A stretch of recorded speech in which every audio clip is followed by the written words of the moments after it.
৬৫ দিনের অন্ধকারে ডুবেছে শহর, সূর্যের আলো দেখা যাবে আগামী বছর। ভাবুন, এমন একটি শহর যেখানে সূর্যের আলো পুরোপুরি হারিয়ে গেছে। ৬৫ দিন ধরে শহরের চারপাশ ঢেকে থাকে শুধুই অন্ধকার। দিনের মধ্যে কয়েক ঘন্টার জন্য মাত্র একটুখানি দেখা যায় মৃদু আলো, তাও সূর্যের আলো নয়। হয়তো ভাবছেন কোনো রূপকথার গল্প বলছি, কিন্তু এটি কোনো গল্প নয়, বরং বাস্তব। এমনই এক শহর হলো আমেরিকার উত্তরতম শহর উদকিয়াটভিক, যা এই মুহূর্তে অন্ধকারাচ্ছন্ন আছে। আর এই ঘটনাকে বলা হয় পোলার নাইট। উদকিয়াটভিক আলাস্কার এই ছোট্ট শহরটি প্রতি বছর ৬৫ দিনের জন্য সূর্যহীন সময়ের মুখোমুখি হয়। চলতি বছরের ২৩ নভেম্বর থেকে শুরু হয়েছে এই অন্ধকার, যা চলবে আগামী বছরের ২২ জানুয়ারি পর্যন্ত।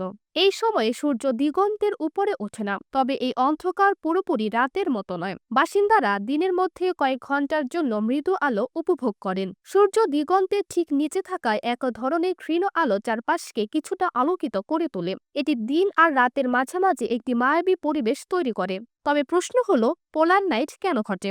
এটি হয় মূলত পৃথিবীর ঢালের কারণে।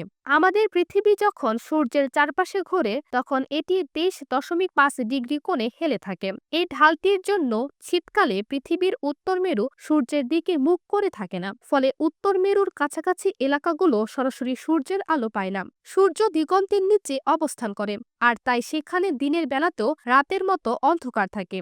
এই দীর্ঘ অন্ধকারের সময় শহরের বাসিন্দারা তাদের জীবনযাত্রার সঙ্গে মানিয়ে নেন।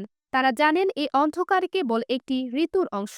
জানুয়ারির ২২ তারিখে দুপুরে আবার ফিরে আসবে, এবং আলোর এই ফিরে আসা তাদের জন্য হবে এক নতুন দিনের সূচনা। এটি কেবল শীতকালে ঘটে, যখন মেরু অঞ্চলের এলাকা সূর্য থেকে দূরে থাকে। এভাবেই প্রতি বছর পোলার নাইট হয়, এবং কিছু কিছু জায়গা টানা কয়েক সপ্তাহ থেকে কয়েক মাস পর্যন্ত সূর্যহীন থাকে।